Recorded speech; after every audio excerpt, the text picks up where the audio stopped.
सोहर गीत दीदी गाने जा रही हैं, हम लोग साथ देंगे। अच्छा लगेगा तो लाइक करिए, कमेंट करिए, देखिए कितना अच्छा से। एक मुट्ठी चौरा चोरवानी चोराही ना पाली हो, ललना कमर में उठेला दरदिया दरदिया बड़ा तेज होला हो, ललना कमर में उठेला दरदिया दरदिया बड़ा तेज होला हो। निहुरला गइनी त सासु अगवा ठार बैठी हो, सासु बैठे दीना अपना घोड़ा दरिया दरदिया बड़ा तेज होला, दरदिया बड़ा तेज होला हो।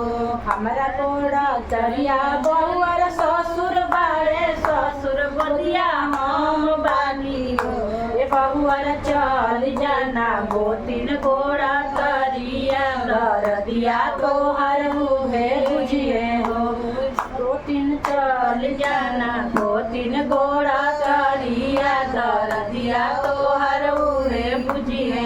निहुरला निहुरला गइनी त गोतिन अगवा खाड़ बइनी हो, ए गोतिन बैठे दीना अपन घोड़ा तरिया दरदिया बड़ा तेज होला हो। हमरा घोड़ा तरिया बउआ भसुर बाड़े भसुर बदिया हम बानी हो, ए गोतिन चल जाना सामी घोड़ा तरिया दरदिया तोहर मुझे बुझिए हो। निहुरला निहुरला गइल त सामी अगवा ठाड़ बैली हो, ए सामी बैठे दीना अपना घोड़ा तरिया दरदिया बड़ा तेज होला हो। हमरा घोड़ा तरिया तोहर सबत बाड़ी सबत बदिया हम बानी हो, ए धनिया चल जाना देवर घोड़ा तरिया दरदिया तोहर उहे बुझिए हो, ए धनिया चल जाना देवर घोड़ा तरिया दरदिया तोहर उहे बुझिए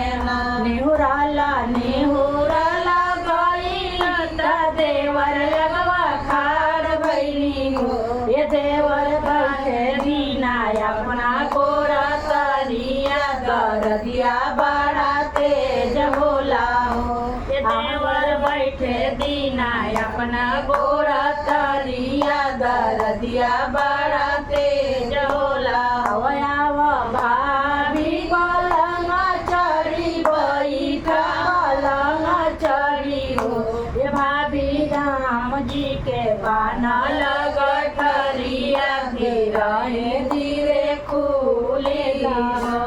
छानी कपड़ा रहीते त छाई देती और में छोप देती हो, ए भाभी राम जी के बानल गठरिया धीरे धीरे खुले धीरे धीरे खुले। राती गइले पहर राती और दूसर राती हो, ए ललनाया गाना में भइले नंदे लाल गोरिला बड़ा सुंदर गोरिला बड़ा सुंदर हो। ललना ललना जमाने में भइले नंदे